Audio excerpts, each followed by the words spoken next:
Movie start होती है classic evil dead style में पीओवी शॉट के साथ, लेकिन इस बार ये कोई आत्मा नहीं बल्कि एक ड्रोन है जिसे उड़ा रहा है कैलेब, जो कि एक लेक साइड कैबिन पर वीकेंड बिताने आया है अपनी गर्लफ्रेंड जेसिका और जेसिका की कजन टेरिसा के साथ। अब ये वाला जो शॉट है ये सिमिलर है द शाइनिंग की ओपनिंग से।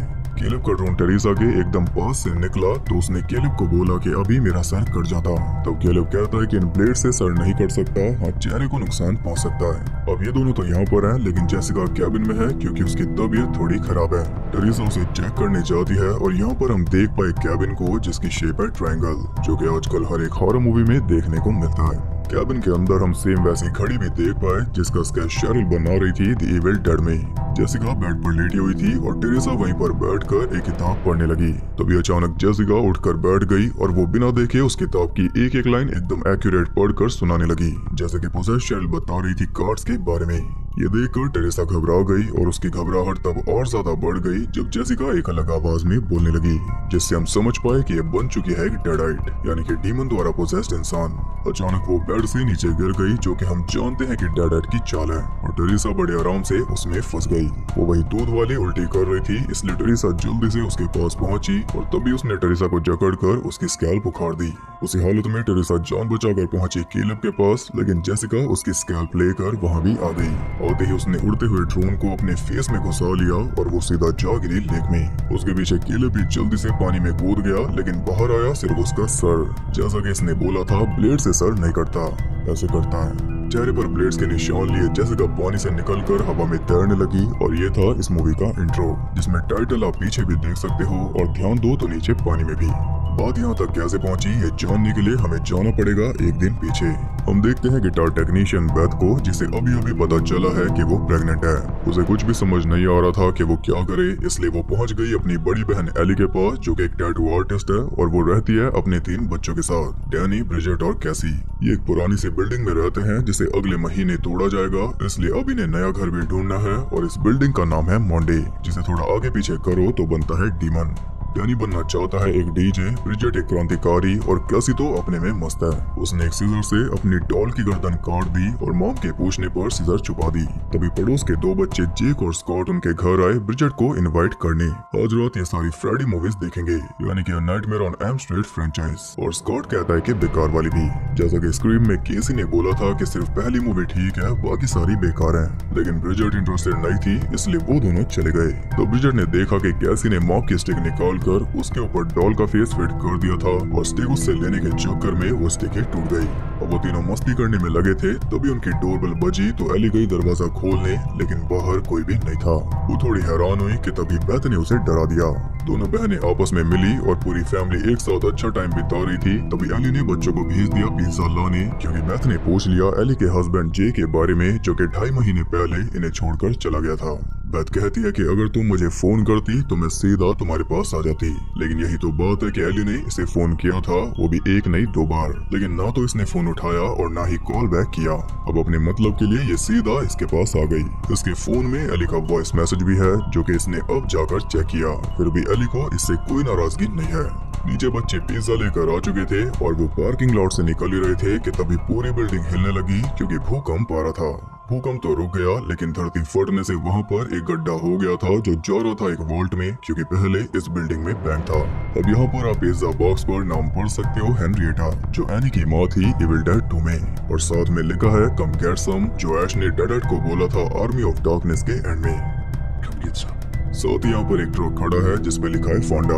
ब्रिजेट फोंडा ने लिंडा का रोल किया था आर्मी ऑफ डार्कनेस में, और ब्रिजेट का नाम रखा गया है उन्हीं के नाम पर। असल में इस मूवी के हर एक कैरेक्टर का नाम इविल डेड फ्रेंचाइज में काम कर चुके एक्टर्स के नाम पर रखा है। डैनी हिक्स थे जेक, और कैसी वेस्ली थी बॉबी जो इविल डेड 2 में। खैर डैनी उस वॉल्ट में पहुंच जाता है और वहाँ पर उसे मिलते हैं कुछ रिलीजियस नोट्स और 3 फोनोग्राफ रिकॉर्ड्स। वहाँ पर कई सारे क्रॉस भी लटके हुए थे, क्योंकि नीचे रखी थी नेक्रोनोमिकॉन, बुक ऑफ द डेड, जिसे अनकवर करते ही कई सारे कॉकरोच उस पर टूट पड़े, और इस किताब का लुक इस बार फिर से अलग है। फिर ऊपर अली अपने बच्चों के लिए परेशान थी। उसने पड़ोसी गैब्रियल से हेल्प मांगी, और दूसरा पड़ोसी मिस्टर फोंडा भी अपनी बिल्ली को ढूंढ रहा था, जो कि एसी वेंट्स में जाकर छुप गई। नीचे जो ट्रक खड़ा है वो इसी का है। खैर तभी वो तीनों ऊपर आ गए और उन्हें देखकर एली को चैन मिला। एली के हाथ पर बेलो का टैटू बना है, जो रेफरेंस है इस फ्रेंचाइज के फेमस डिमोनिक बेलो वाले सीन का, जिसे आप आगे देखोगे। डैनी को लग रहा था कि इस किताब को बेचकर उन्हें अच्छे पैसे मिल जाएंगे, जिससे मॉम की थोड़ी हेल्प हो जाएगी। वो उसे खोलने की कोशिश कर रहा था, लेकिन दांत जैसे पंजों से वो बंद थी, जिसमें डैनी की उंगली कट गई और उसका खून गिर गया किताब पर, जिसे सोखकर वो किताब अपने आप खुल गई। उसके अंदर भी कई सारे डिमोनिक रिचुअल्स वाले चित्र बने थे, लेकिन ये किताब एकदम साफ है। इसके अंदर कोई वार्निंग्स नहीं लिखी, इविल डेड वाली किताब की तरह। डर के मारे ब्रिजेट ने किताब को बंद कर दिया और वो कहती है कि इसे वापस रखाओ, लेकिन ये काम तो कल सुबह ही होगा, क्योंकि मॉम इन्हें अब तो बाहर जाने नहीं देगी। ब्रिजेट के जाने के बाद डैनी ने सबसे पहला रिकॉर्ड प्ले किया, जो रिकॉर्ड हुआ था 13 नवंबर 1923 को। उसमें फादर मार्कस नाम का एक प्रीस्ट अपने साथी प्रीस्ट को संबोधित करके बता रहा था इस किताब के बारे में, जो उसके ओवरसीज साथियों को मिली थी किसी बाहर के देश में। वो बताता है कि इस किताब का नाम है नेटरोम डी मॉन्टो और इसकी 3 फेमस वॉल्यूम्स हैं। तो यहाँ पर हमारे सारे सवालों का जवाब मिल गया। हम जान गए कि ये 3 किताबें हैं। एक जो हमने देखी थी ओरिजिनल ट्रायलॉजी में, जिसके कवर पे इंसानी फेस था। एक देखी थी इविल डेड में, जिसके ऊपर कोई फेस नहीं था और वो काफी ज्यादा एक्सप्लोर हो चुकी थी। और तीसरी हमने देख ली अब। इसके ऊपर भी कोई फेस नहीं है, लेकिन एक नुकीले दांतों जैसा लॉक है और तीनों किताब इंसानी मांस में बाइंडेड है और लिखी गई है खून से। अब ये 3 तो हैं फेमस वॉल्यूम्स, यानी कि ऐसी और भी ज्यादा किताबें हो सकती हैं। हर फादर मार्कस चर्च से परमिशन मांग रहा था इस किताब को ट्रांसलेट करने की, लेकिन पूरे चर्च ने उसका विरोध किया, जिसमें सबसे मेन आवाज है ये आवाज है हमारे ऐश की। यानी कि भले ही वो नई मूवीज में नहीं दिख रहा, लेकिन बैकग्राउंड में वो अब भी अपना काम कर रहा है। वो 1923 में भी पहुंच गया था इस किताब का ट्रांसलेशन रुकवाने। ये डिटेल बहुत ज्यादा कूल है। अब पहला रिकॉर्ड खत्म हुआ तो डैनी ने दूसरा प्ले कर दिया, जिसमें फादर बता रहा था कि चर्च के मना करने के बाद अब वो चोरी छुपे अपने 2 साथियों के साथ इस किताब को ट्रांसलेट कर रहा है, और इन तीनों की फोटो भी डैनी को मिली थी नीचे। खैर फादर वो पैसेज पढ़ने लगा, जिससे डीमंस को आजादी मिल जाती है किसी भी लिविंग बीइंग को पोजेस करने की। डैनी उस प्लेयर को बंद करना चाह रहा था, लेकिन वो हुआ नहीं। पैसेज पूरा होते ही हैवान जाग उठा और उसने सीधा हमला बोल दिया एली के ऊपर, जो वे लिफ्ट से नीचे आई थी, लेकिन वो उसे अंदर धकेल कर लिफ्ट को फिर से ऊपर ले गया और उसकी फोर्स की वजह से लिफ्ट खराब हो गई। एली अंदर ही फंस चुकी थी और डीमन उस पर हावी होना चाह रहा था। उसने एली की इयररिंग उखाड़ दी और वो उसे मार भी रहा था, लेकिन आखिर में सभी केबल्स ने एली को जकड़ लिया। और यही है इस फ्रेंचाइज का फेमस डिमोनिक बेलो वाला सीन। बस इस बार बेलो के बजाय है केबल्स और यहाँ पर एली बन चुकी है एक डेडाइट। अचानक पूरी बिल्डिंग की लाइट चली गई। ये जो परेशान हो रहे थे कि तभी एली वापस आ गई और आते ही वो लग गई अंडों की ऑमलेट बनाने में, वो भी छिलकों समेत। वो उन सबको बताती है कि मैं तुम सब की बॉडी चीर कर तुम्हारे अंदर घुसना चाहती हूँ। डीमन धीरे धीरे उसकी बॉडी पर कब्जा कर रहा है, लेकिन उससे पहले एली ने बेथ को बोल दिया कि वो मेरे अंदर है। बस ये बोलते ही डीमन उसकी बॉडी में सेटल हो गया और उसने कर दी वही दूध वाली उल्टी। एली ने बोला कि मेरे बच्चों को बचा लेना, और इतना कहते ही वो बेजान हो गई। बेथ और डैनी उसे हॉस्पिटल ले जा रहे थे, लेकिन लिफ्ट काम नहीं कर रही और सीढ़ियां हो चुकी हैं पूरी तरह खत्म, जैसे हर बार होता है ब्रिज। अब ये कुछ भी नहीं कर सकते क्योंकि एली भी मर चुकी। वो उसे बेड पे लेटा देते हैं और गैब्रियल उसकी आंखें बंद कर रहा था, लेकिन उसने फिर से खोल ली और ये देखकर वो भी चौंक गया। पर दूसरी बार में वो बंद हो गई, इसलिए उसने भी ज्यादा नहीं सोचा। मिस्टर फोंडा के साथ वो एक रूम के दरवाजे का लॉक तोड़ने में लग गया, क्योंकि वहाँ से फायर एस्केप के जरिए ये बाहर जा सकता है और सिर्फ वही एक रास्ता है। ब्रिजेट कैसी को संभाल रही थी और डैनी पछता रहा था, क्योंकि वो जानता है कि ये सब उसी की वजह से हो रहा है। उधर बात एली के पास बैठी थी कि तभी एली उससे बात करने लगी उसके फोन के जरिए। वो बोल रही थी कि मुझे बचा लो, मैं जिंदा चल रही हूँ। बस तभी उसका फोन क्रैक हो गया, क्योंकि एली हो चुकी थी फिर से जिंदा एक डेडाइट बनकर। उसकी आंख पर एक मक्खी आकर बैठ गई और ये सीन काफी इफेक्टिव है। बच्चे भी वहाँ पर आ गए। तब बेथ ने देखा कि उसकी बॉडी तप रही थी। उन्होंने एली को बॉटम में डाल दिया और तभी उसकी आंखें पूरी तरह पलट गई। वो तड़प रही थी और बेथ और डैनी उसे काबू कर रहे थे। तभी पानी से निकलकर वो चिपक गई ऊपर सीलिंग पर। फिर वो ऐसा चिल्लाई कि पूरी बिल्डिंग उसने हिला दी। इसके बाद वो फिर से गिर गई पानी में, लेकिन इस बार एक क्रीपी तरीके से बाहर आई और अब वो आ चुकी थी फुल अटैकिंग मोड में। एक कांच का टुकड़ा उसने बेथ के हाथ के आर पार कर दिया। ब्रिजेट बीच में आई तो उसने ब्रिजेट के ऊपर भी हमला बोल दिया। अपनी टैटू मशीन उसने पहले अपने खुद के सर में घुसाई, फिर वो फोड़ना चाह रही थी ब्रिजेट की आंख, लेकिन वो बच गई। फिर वो अपनी जीभ उसके मुंह में घुसाने लगी, लेकिन डैनी ने बीच में आकर उसे बचा लिया। अब वो सोच रही थी कि पहले किसे मारूं, और तभी उसके सामने आ गया गैब्रियल। वो सीधा ही उस पर झपट पड़ी और दोनों पहुंच गए बाहर, जहां पर एली ने उसकी आंख को बाइट करके उखाड़ लिया। और इस साउंड इफेक्ट के लिए ब्रूस कैम्पबेल ने एक सेब को बाइट किया था। फिर उसने आग को बाहर थूक दिया और वो सीधा जाकर घुस गई जैक के मुंह में। ऐसा ही सीन हमने देखा था इविल डेड 2 में। अब गला चोक होने से जैक भी मारा गया। मौके का फायदा उठाकर बेथ ने जल्दी से दरवाजा लॉक कर लिया, लेकिन एली ने अपनी कार जारी रखी। स्कॉट के दोनों हाथ चीरकर उसने स्कॉट को भी मार डाला। और आमतौर पर ये सब किसी मूवी में दिखाया नहीं जाता, मतलब कि किसी बच्चे की डेथ, लेकिन इसमें ऐसा हो रहा है। फिर उसने गैब्रियल का भी गला चीर दिया और तभी मिस्टर फोंडा ने उस पर शॉटगन फायर की, लेकिन एली ने उसे भी नहीं छोड़ा। इतने में बेथ विंडो खोलकर आने जाने वालों से हेल्प मांग रही थी, लेकिन इतनी बारिश में उसकी आवाज कहीं तक भी नहीं पहुंची। इसी बीच डैनी और ब्रिजेट आपस में लड़ने लगे, क्योंकि ब्रिजेट भी समझ गई थी कि ये सब उसकी किताब की वजह से हो रहा है। तो बेथ ने उन दोनों को रोका तो डैनी उसे ले गया किताब दिखाने और ब्रिजेट भी अपने रूम में चली गई कैसी को अकेला छोड़कर, जिसका फायदा उठाकर डीमन ने चल दी अपनी चाल। एली की आवाज में वो कैसी को लोरी सुनाने लगा तो कैसी पहुंच गई दरवाजे पर। इधर ब्रिजेट के फेस पर लगाकर सड़ने लगा और उसकी पोजेशन भी चालू हो गई। उसके अंदर से निकल रहे थे ढेर सारे जिंदा कीड़े। इतने में कैसी को बहलाकर एली ने दरवाजे का लॉक खुलवा लिया और फिर सीधा उसकी गर्दन पकड़ ली। तब डैनी और बेथ ने आकर कैसी को बचाया और दरवाजे को फिर से लॉक किया, लेकिन अब एक डेड इनके साथ अंदर भी है। बेथ उसे देखने गई तो वो आराम से बैठकर ग्लास खा रही थी और कांच को उसके गले से नीचे उतरते हुए भी हम देख पाए। एक और अच्छा सीन। फिर वो बेथ के ऊपर टूट पड़ी और उसके हाथ लग गया एक श्रेडर, जिससे उसने बेथ की टांग को कद्दूकस कर दिया। बेथ भी फाइट बैक कर रही थी और इसी बीच बाहर चिल्ला रही थी एली। जैसा कि हर बार होता है, बस इस बार बेसमेंट नहीं है तो ये बाहर लॉक्ड है। फिर डैनी वहाँ पर आया तो वो उसी के पीछे लग गई और उसके पीछे भागते हुए वो पहुंच गई अपने रूम में, जहाँ पर उसे दिख गई कैसी। वो उसकी तरफ दौड़ी तो कैसी ने अपने डॉल को सामने कर दिया, जिसकी टूटी हुई स्टिक उसके मुंह में घुस गई और कुछ इस तरह वो शांत हुई। स्टिक को अपने मुंह से बाहर निकाल कर वो गिर पड़ी और इन्होंने सोचा कि वो मर गई, लेकिन हम जानते हैं कि इतने से डेडर्स नहीं मरते, वो वापस आएगी। डैनी ने उसे चादर में लपेट कर बांध दिया, इन केस वो भी मॉम की तरह दोबारा जिंदा हो जाए। फिर बेथ ने बैटरी का यूज करके अकेले में वो आखिरी रिकॉर्ड प्ले किया, जिसमें फादर बता रहा था कि ये किताब तबाह नहीं हो सकती।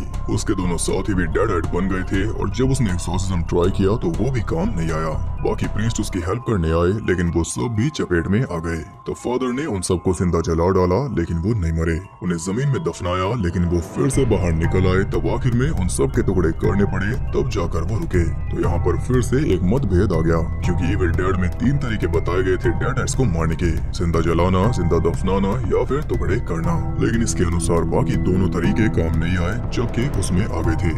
अब इसका क्या हल निकलेगा, ये तो हम आगे आने वाली मूवीज में ही जान पाएंगे। इसी बीच एली को वेंट्स वाला रास्ता मिल गया उस बिल्ली की मेहरबानी से। वेंट्स के थ्रू वो रूम के अंदर आ चुकी थी और दोनों बच्चे डर चुके थे। तभी पीछे से हमला बोल दिया ब्रिजेट ने, तो डैनी ने एक चाकू से उसे स्टैब कर दिया, जिससे उसका कुछ बिगड़ा नहीं। वो चाकू उसने डैनी की बाजू में घुसाकर उसके ऊपर ढेर सारा खून उगल दिया, जैसे कि हमने देखा था इविल डेड में। फिर उसे दोबारा स्टैब किया छाती में, लेकिन इस बार डैनी ने भी उसे जला दिया।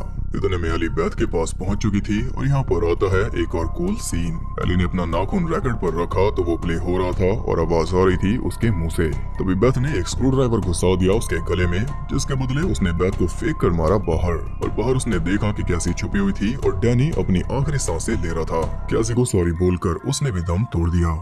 अब बेथ को पकड़कर एली वही पुराना डायलॉग बोल रही थी कि मैं तुम्हारी आत्मा निकल जाऊंगी। और जल्दी उसे पता चल गया कि ये एक नहीं बल्कि 2 आत्मा है। उसके पेट में बच्चा है। ये पता चलते ही वो उसका पेट फाड़ कर बच्चे को बाहर निकाल रही थी, लेकिन टाइम रहते कैसी ने उसकी तरफ सरका दी वही सीजर जो उसने छुपाई थी और बेथ ने उसे घुसा दिया एली की नाक में, जिससे इन्हें थोड़ा टाइम मिल गया। दोनों जल्दी से बाहर निकल आए, क्योंकि अब इन्हें बिल्डिंग से बाहर निकलना होगा। बेथ वही फायर एस्केप वाला दरवाजा तोड़ने में लग गई, लेकिन बात नहीं बनी। तो उसने उठा ली मिस्टर फोंडा की शॉटगन, लेकिन इसी बीच एली ने भी वो सीजर निकाल ली थी। उसने एक बार फिर से हमला बोल दिया तो बेथ ने सीधा ही उसकी एक टांग उड़ा दी, जैसा कि मिया ने किया था इविल डेड में। और वो कैसी को फिर से अपनी बातों में फंसा रही थी, लेकिन कैसी नहीं फंसी। वो जान चुकी थी कि ये उसकी मॉम नहीं है। बेथ उसका खेल खत्म करने वाली थी कि तभी डैड फोंडा ने उसका पैर पकड़ लिया और गोली तो चली, लेकिन सर के बजाय वो लगी एली के हाथ पर, जिस वजह से उसका हाथ भी गया। बेथ ने शॉटगन से मार मार कर फोंडा को भी शांत कर दिया, लेकिन इसी बीच डैड, डैनी और ब्रिजेट अपनी मॉम के पास आ गए। पहले दोनों रो रहे थे, लेकिन फिर तीनों साथ में हंसने लगे। जितने भी लोग मरे थे सभी बन चुके थे डैडर्स, और सभी डैडर्स मिलकर बोल रहे थे डेड बाय डॉन, जो हमने सुना था इविल डेड 2 में, और ये उस मूवी का सब टाइटल था। वो सब इन दोनों के पीछे आ रहे थे, इसलिए दोनों जाकर छुप गए लिफ्ट में। लेकिन तभी लाइट आ गई और पूरी लिफ्ट भरने लगी खून से। इसी बीच ब्रिजेट और डैनी अपनी मॉम का मास्क चीरकर उसके अंदर घुसने लगे, क्योंकि अब ये बनाएंगे एक डेड हेड क्रिएचर जिसका चित्र उस किताब में छपा है और इसका नाम है दी मर्डर। लिफ्ट पूरी तरह खून से भर चुकी थी। ऊपर से वो क्रिएचर भी लिफ्ट के ऊपर चढ़कर हमला करने लग गया, जिस वजह से लिफ्ट बेकाबू होकर गिर गई नीचे। उसके खुलते ही सारा खून बाहर आया और ये सीन सिमिलर है द शाइनिंग के फेमस एलिवेटर सीन से। खैर बेथ लाल टमाटर कैसी को उठाकर ले गई पार्किंग लॉट में, और ये सीन भी सिमिलर है पोल्टरगाइस्ट के एक सीन से, जिसमें स्टीव उठाता है अपनी बेटी कैरल एन को, और बाद में पोल्टरगाइस्ट के रीमेक को प्रोड्यूस किया था सैम रेमी ने। खैर बेथ जल्दी से कार लेकर वहां से निकल रही थी, लेकिन कार फंस गई उसी गड्ढे में, और इतने में वो क्रिएचर भी वहां पहुंच गया। ये दोनों उससे छिप रहे थे, लेकिन तभी गेट बंद होने लगा, इसलिए दोनों जल्दी से भागे और बेथ तो पार हो गई, लेकिन कैसी को वो खींच कर ले गया फोंडा के ट्रक में। वहाँ बड़ी चेंसों से वो कैसी को चीरने वाला था, लेकिन सही टाइम पर आकर बेथ ने उसे बचा लिया। यहाँ पर ये भी एकदम उसी स्टाइल में बोलती है ऐश का डायलॉग। तभी उस क्रिएचर ने चेंसॉ फेंक कर मारी तो बेथ नीचे गिर गई, और अब शॉटगन भी उसके हाथ में नहीं रही, लेकिन पास में ही पड़ी थी वो चेनसॉ, और आपको पता ही है कि चेनसॉ और शॉटगन इस फ्रेंचाइज की जान है। लेकिन इस बार चेनसॉ का रंग अलग है, हर बार लाल होता है, इस बार है थोड़ा येलो, और ये जानबूझकर रखा गया है सैम रेमी की कार के कलर से मैच करके, क्योंकि ये पहली इविल डेड मूवी है जिसमें वो कार नहीं है। फिर वो क्रिएचर बेथ को वुड चिपर में डाल रहा था, और कैसी ने सही टाइम पर उसे बंद कर दिया, और बेथ के हाथ लग गई वो चेनसॉ, जिससे वो उस क्रिएचर को पीछे धकेलने लगी, और तभी कैसी ने वुड चिपर फिर से स्टार्ट कर दिया, जिससे ब्रिजेट और डैनी तो दोनों पिस गए। अब बची थी एली, तो बेथ ने उसके सर में चेनसॉ घुसा दी, लेकिन उसका सर अब भी बेथ को चिढ़ा रहा था, इसलिए बेथ ने उसे लात मारकर अंदर फेंक दिया, और कुछ इस तरह ये नाइटमेयर एंड हुआ। ये दोनों सही सलामत वहाँ से निकल गई चेनसॉ अपने साथ लेकर। लेकिन अगली सुबह हम देख पाए जेसिका को, जो कि 5वीं मंजिल पर रहती है, और इसे कुछ भी नहीं पता कि कल रात क्या हुआ। पार्किंग लॉट में पहुंचकर वो आराम से अपनी कार लेकर निकल रही थी, और वीडियो कॉल पर बात कर रही थी टेरेसा के साथ, लेकिन जाते जाते उसने खून नोटिस कर लिया, और तभी डीमन ने उसे जकड़ लिया पीओवी शॉट में, जैसा ऐश के साथ हुआ था। कुछ इस तरह ही पोसेस होकर पहुंची थी उस कैबिन पर। बस इसी के साथ ये मूवी हो गई खत्म।